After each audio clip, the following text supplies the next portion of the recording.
পিয়াজ ক্ৰয় কৰোঁতে সাৱধান নহলে সন্মুখীন হ'ব পাৰে ভয়ংকৰ বিপদৰ গোপনে পিয়াজে স্বাস্থ্যৰ প্ৰতি কঢ়িয়াই আনিব পাৰে ভাবুকি পিয়াজ ভাৰতীয় খাদ্যৰ এক অপৰিহাৰ্য অংগ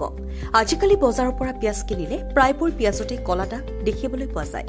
মানুহে প্ৰায়ে সেইবোৰক আওকাণ কৰে বা সেই কলা দাগ থকা পিয়াজ টুকুৰাটো কাটি বাকীখিনি অংশ ব্যৱহাৰ কৰে পিয়াজ ভাৰতীয় খাদ্যৰ এক অপৰিহাৰ্য অংগ কিন্তু আপুনি কেতিয়াবা ভাবিছেনে যে এই দাগবোৰ আপোনাৰ স্বাস্থ্যৰ বাবে কিমান ক্ষতিকাৰক দীৰ্ঘদিন বা অনুচিতভাৱে ৰখাৰ সময়ত পিয়াজৰ ওপৰত কলা ৰেখা গঢ় লৈ উঠে এই দাগবোৰ পানীৰে ধুলে নাইকিয়া হৈ যায় যদিও সম্পূৰ্ণৰূপে পৰিষ্কাৰ নহয় এই কলা দাগবোৰে পিয়াজত ভেঁকুৰৰ উপস্থিতিৰ ইংগিত দিয়ে এই বিষাক্ত পদাৰ্থ গ্ৰহণ কৰিলে বৃক্কৰ ক্ষতি হয় যকৃতত প্ৰভাৱ পৰে আৰু শৰীৰত বিষাক্ত পদাৰ্থ জমা হ'ব পাৰে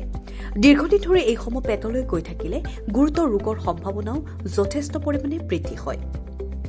অৰ্থাৎ কলা দাগ থকা এই পিয়াজে গোপনে আপোনাৰ স্বাস্থ্যৰ প্ৰতি ভাবুকি কঢ়িয়াই আনিব পাৰে সুৰক্ষিত হৈ থাকিবলৈ আপুনি বিভিন্ন ধৰণৰ সাৱধানতা অৱলম্বন কৰিব পাৰে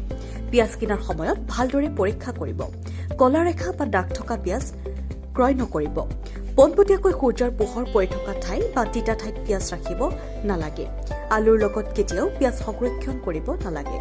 ইয়াৰ ফলত আৰ্দ্ৰতা বৃদ্ধি হৈ পিয়াজ পচি যায় পিয়াজ সদায় অলপ ঠাণ্ডা আন্ধাৰ আৰু ভালদৰে বায়ু চলাচল কৰা ঠাইত ৰাখিব পাৰে নিউজ 6 ৰিপৰ্ট NDTV